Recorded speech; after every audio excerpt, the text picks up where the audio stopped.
Muy buenos días, queridos amigos, bienvenidos al canal Tiempo y Atención Entrando en Libertad y Saliendo de Libertad, la mente cuántica.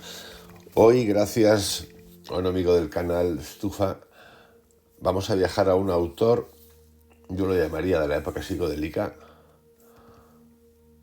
que se llama Robert Anton Wilson, y el título que le he añadido a este audio vídeo de hoy es La lógica cuántica de Robert Anton Wilson. Os acompaño una imagen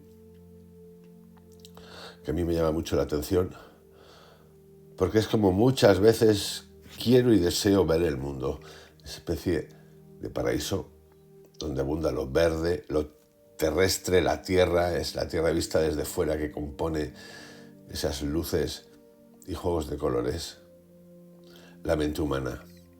Para ello, lo que voy a hacer es daros una breve introducción biográfica de este autor, amigo de algunos elementos de la época psicodélica fascinantes, precursores, yo diría, atrevidos, inspiradores, para luego entrar en algunas de sus ideas más fascinantes, como los túneles de la realidad, la psicología cuántica, creencia versus realidad y alguna cosita más. Poneros el cinturón, porque es un autor que no deja a nadie tranquilo. Robert Anton Wilson, nacido Robert Edward Wilson, el 18 de enero del 32 y fallecido el 11 de enero del 2007, autor, futurista, psicólogo y místico agnóstico autodenominado estadounidense, reconocido dentro del discordianismo. Me encanta, porque dentro del discordianismo era un episcopos, papa y santo. Es más, él, de forma sarcástica, fue reconocido como papa, y en el discordianismo, cuando eres reconocido como un episcopos, como un papa, pues tenía la facultad de nombrar a otros papas. Lo que oís, papas, como el de por ahí. Sí, a mí esta bromita me encantó cuando la oí por primera vez y me sigue encantando. De hecho, solo tenéis que ver algunos de sus vídeos para ver lo que hacía. Reconocido dentro del discordianismo como un episcopos, papa y santo, Wilson ayudó a difundir este discordianismo a través de sus escritos y entrevistas. Y diréis, ¿qué es esto del discordianismo? Pues os lo voy a explicar. Es una religión satírica que rinde culto a Eris, diosa grecorromana de la discordia, y que fue fundada en 1957 por Greg Hill, también conocido como Malaclipse el Joven, y por Kerry Wendell Thornley. Discordia es entendida como la diosa del desorden. Sin embargo, dependiendo de la versión del discordianismo, Eris puede ser considerada la diosa exclusivamente del desorden o la diosa del caos. Ambas posturas están apoyadas por la principia discordia. El discordianismo tiene ciertas similitudes con las interpretaciones de la escuela de Zen Rinzai. La idea principal del discordianismo es que todo lo que existe es el caos y que tanto el orden como el desorden son ilusiones que enmascaran el caos subyacente.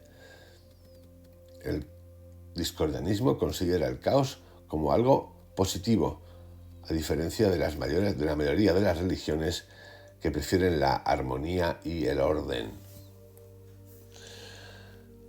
Dicho esto, seguimos con nuestro amigo Anton Wilson. En 1999 describió su obra como un intento de derribar asociaciones condicionadas de ver el mundo de una manera nueva, reconociendo muchos modelos como meros modelos o mapas sin que ninguno se eleve a la verdad. Él es un jefe de la duda, del cuestionamiento.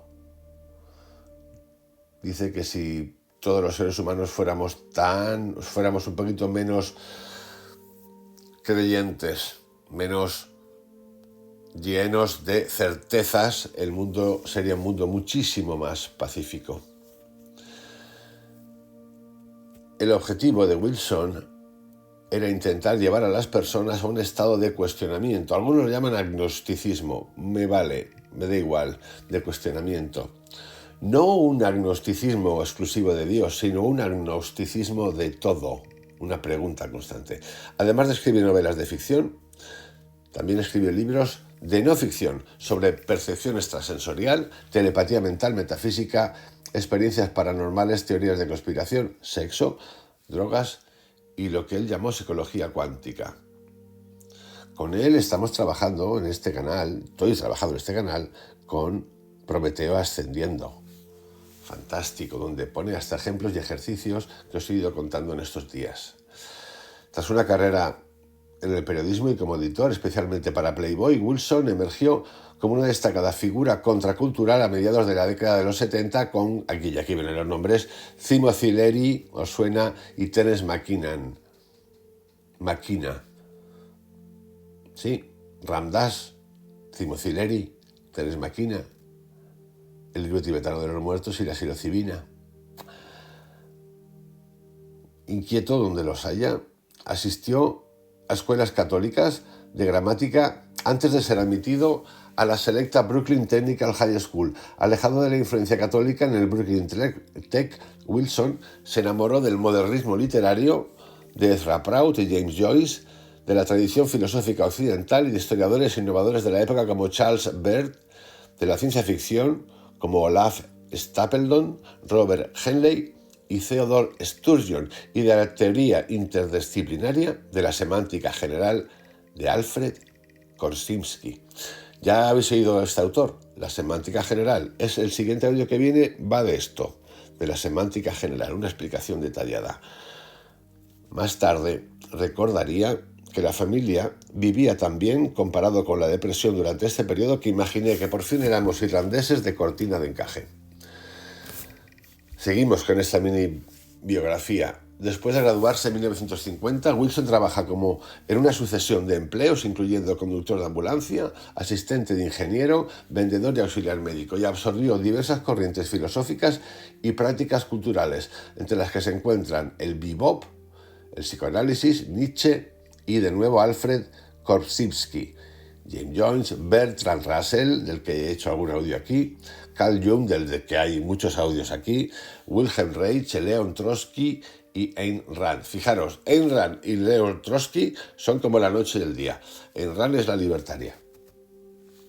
Este autor tiene una tendencia a una idea, yo la comparto mucho, de una humanidad más benigna, aunque tenía tendencias que pudieran ser asociadas hoy con una izquierda. Pero me vale, no me importa porque era un cuestionador muy divertido además, muy divertido, no me importa en absoluto. Porque Ayn Rand está muy bien, a mí también me gusta, me la he leído, pero tiene un toquecito ahí que le falta un poco de amor, le falta un poquito de amor.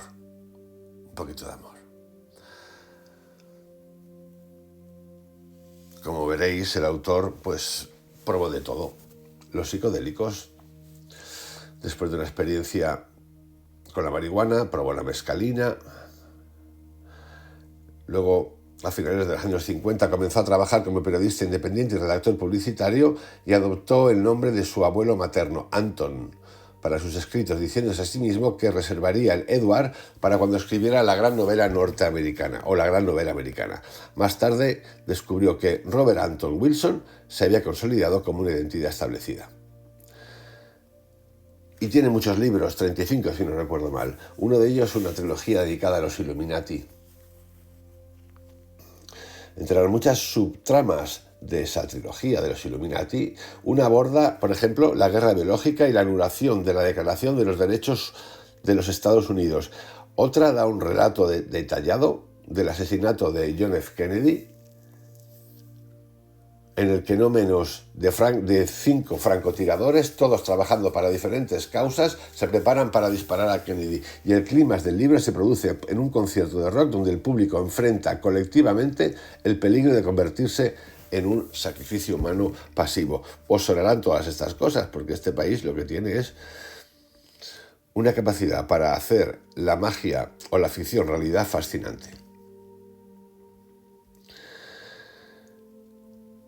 Junto a su colaborador frecuente, Robert Shea, Wilson editó el Playboy Forum de la revista, una sección de cartas compuesta por respuestas a la columna editorial de Playboy Philosophy. Durante este periodo cubrió a la Fundación Castalia, con sede en Milwaukee, Nueva York, donde estaba Timothy Leary, Richard Alpert, Ram Dass, a instancias de Alan Watts. O sea, que estaba en relación con todos estos.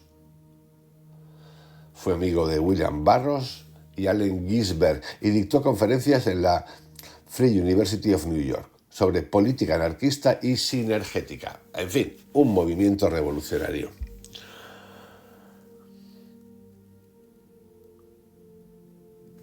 Entre los 35 libros de Wilson y muchas otras obras, quizás sus volúmenes más conocidos sean la serie de culto de Illuminatus, una trilogía de 1975, coescrita con Xi, anunciada como un cuento de hadas para paranoicos. Los 3 libros, El ojo de la pirámide, La manzana dorada y El leviatán, que pronto se ofrecieron en un único volumen, examinaban de manera filosófica y humorística, entre muchos otros temas, el simbolismo y la historia oculta y mágica, la contracultura de los 60, las sociedades secretas, datos sobre el autor H.P. Lovecraft y el autor y ocultista Aleister Crowley, y la paranoia estadounidense respecto a las conspiraciones y teorías conspirativas. Pero tenéis que verlo porque es un experto en esto y cuenta que conspiraciones existen.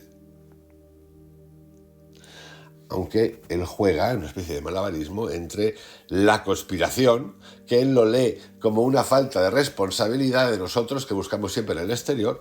La conspiración es lo mismo, fijaros, a mí me resulta muy paradójico esto, a poner en los otros, en la supuesta espiritualidad de fuera, la resolución de mis problemas. Como no soy responsable de lo que yo hago y de mis actos, busco la conspiración. Sí, están haciendo esto y esto. Conspiraciones existen. No son conspiraciones, en realidad son asociaciones de gentes ideológicas, poderosas, de religiones, de política, de economía, que se asocian para cambiar cosas. Es así, una conspiración es eso. ¿Por qué se llama conspiración? Porque atenta contra un poder establecido, nada más. Pero es que esto mismo existe en las religiones, en los espiritualoides, en los que nos enseñan meditación y yogas y son sectarios. ¿Por qué? Porque es lo mismo, no aceptan que alguien les cuestione.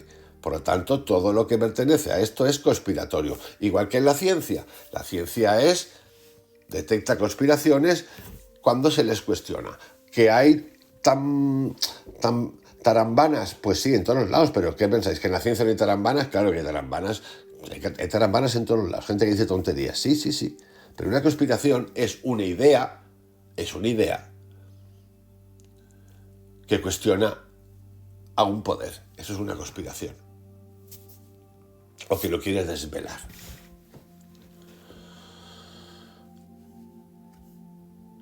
Yo creo que con esto que acabo de contar y, por ejemplo, con la trilogía del gato de Schrödinger, las crónicas históricas de Illuminatus y las máscaras de Illuminati, ahí tenemos más que bastante para que conozcáis un poquito, junto con Prometeo ascendiendo, algunos de sus ideas y de quién es. Ahora, dicho esto, criticó mucho los dogmatismos y la lógica de la probabilidad, que los consideraba excesivamente rígidos.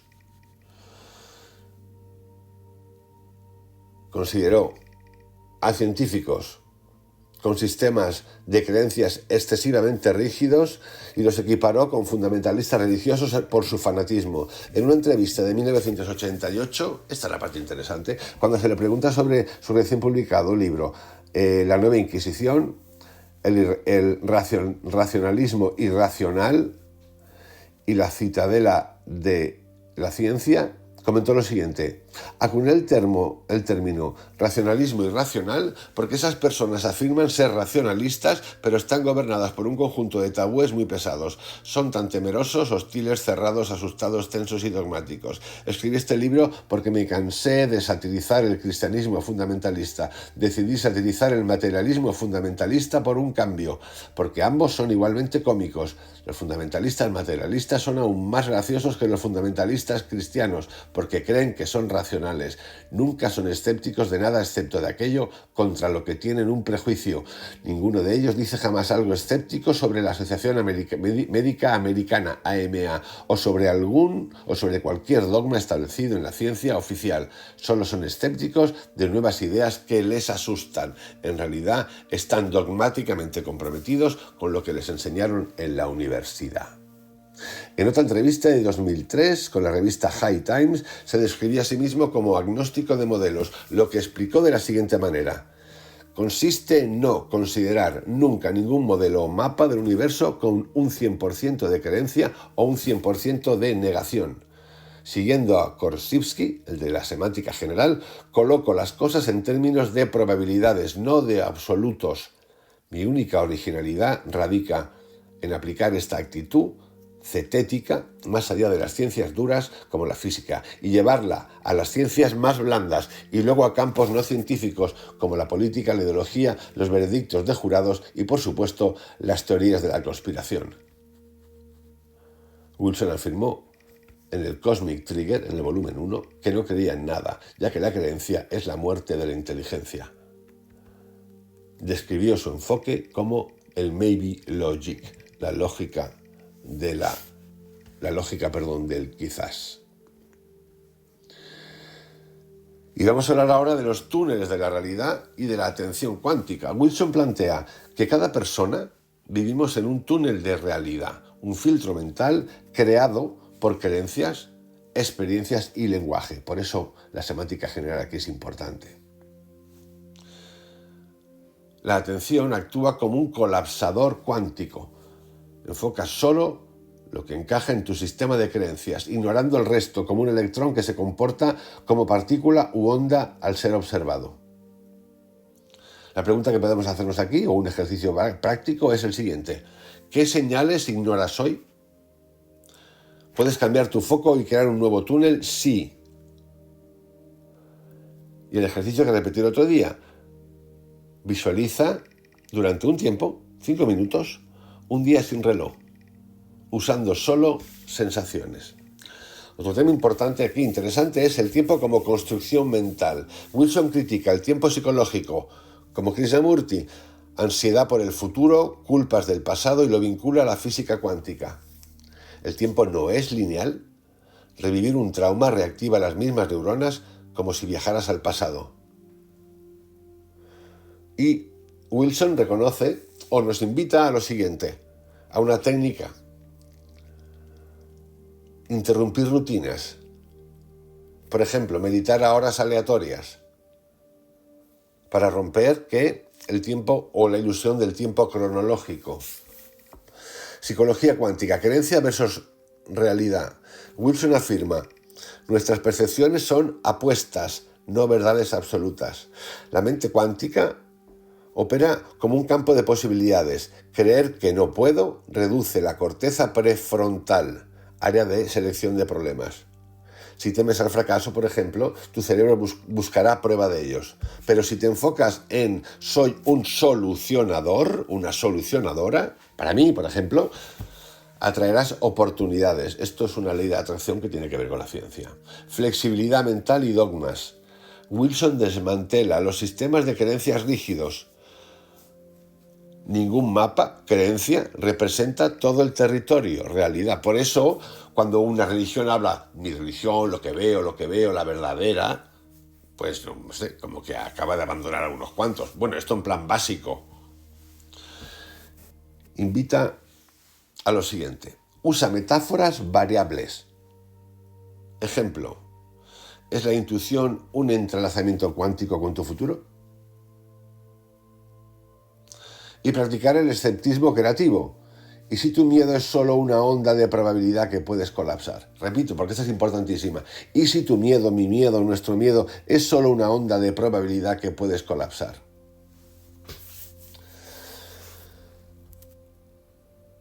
Wilson enseña que nuestra realidad es un collage cuántico de elecciones conscientes para dominar el tiempo y la atención. Nos recomienda: cuestiona tus túneles de realidad, qué creencias limitantes tienes y en las que te enfocas. Juega con el tiempo, medita en horas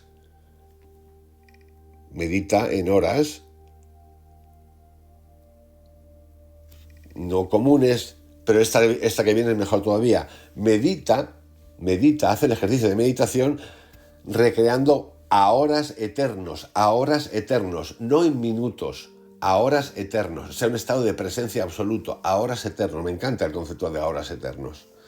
Sé un científico de tu mente. Experimenta, colapsa nuevas realidades. El universo no es algo que descubres, es algo que creas con cada foco atencional. Y aquí os dejo con este autor, que a mí me parece fascinante. Y doy las gracias también a nuestro amigo Estufa, que nos cuenta cosas fantásticas, nos abre los ojos a que abramos puertas y cada uno entra, obviamente, entra si quiere entrar, pero puede entrar, puede salir, puede cuestionar, puede preguntar, puede decir esto no hoy y la semana que viene de lo contrario, no pasa nada. Muy Anthony de Melo también. Os envío un abrazo, que tengáis un excelente día. Mañana continuamos y mañana vamos a continuar con la semántica general, que es interesantísima. Hasta mañana, chao.